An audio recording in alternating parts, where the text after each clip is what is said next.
I never imagined I would be fired for being a Christian.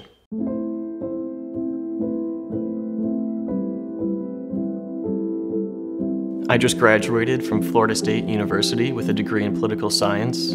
I loved my time at FSU. I got to have a lot of once-in-a-lifetime experiences.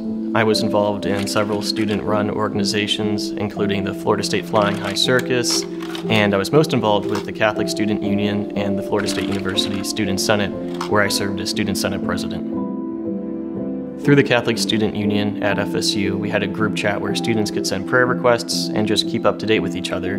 However, on June 3rd, 2020, one member of the group chat asked us to financially support organizations that advanced causes that were contrary to our Catholic faith. That's when I felt the need to point out the discrepancy, and I spoke up.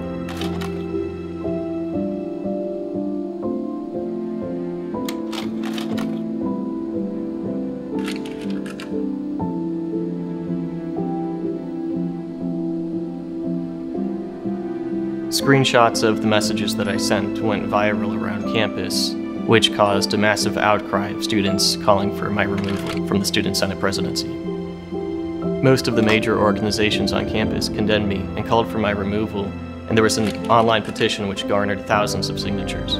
Jack had to sit through a 7-hour Zoom meeting, which was frankly an open firing squad from anyone that wanted to say anything regarding the situation. The majority of the students speaking had never met Jack in person.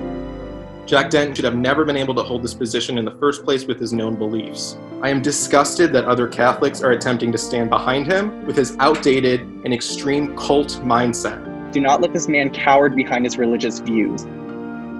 Jack, I hope you are listening and you understand why your beliefs are so vile and wrong.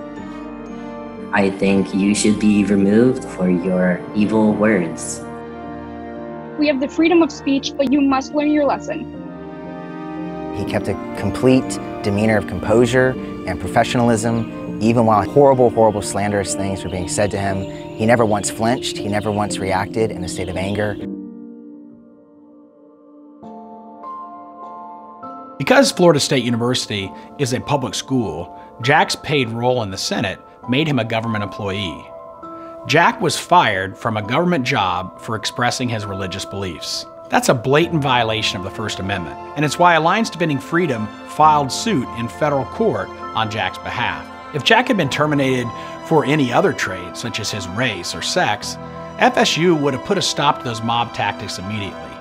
But since he was fired for his Christian faith, they acted like there was nothing they could do about it. Jack's texts, I would not classify them as fiery rhetoric or full of hate or anything of the sort. I think he was being very charitable and stating things very calmly, and I think they were misinterpreted by others. If somebody as nice as Jack, who espouses the views that he holds, the beliefs that he holds, if he could be treated in this way, I think all of us should be concerned. A lot of people don't even realize the significance of student governments. It's estimated that student governments at public universities allocate well over $10 billion annually. At Florida State alone, our budget was nearly $13 million. If public universities allow ideological purging to take place in student government, that means funds will be stripped from diverse student groups and causes. Students who don't conform will be ostracized from campus. Another problem is that our public universities are training the next generation of leaders to censor viewpoints they don't like. Many of our current leaders got their start in politics in student government. What happens in student government today will happen in our government tomorrow. The encouraging part of my story is that there's still justice higher than an outraged mob. Because of Alliance Defending Freedom, my case went to federal court where my rights were vindicated. The court ordered Florida State to resume paying me my salary as Student Senate President. And then here on campus, our Student Supreme Court ordered that I be reinstated to my rightful position as Senate President.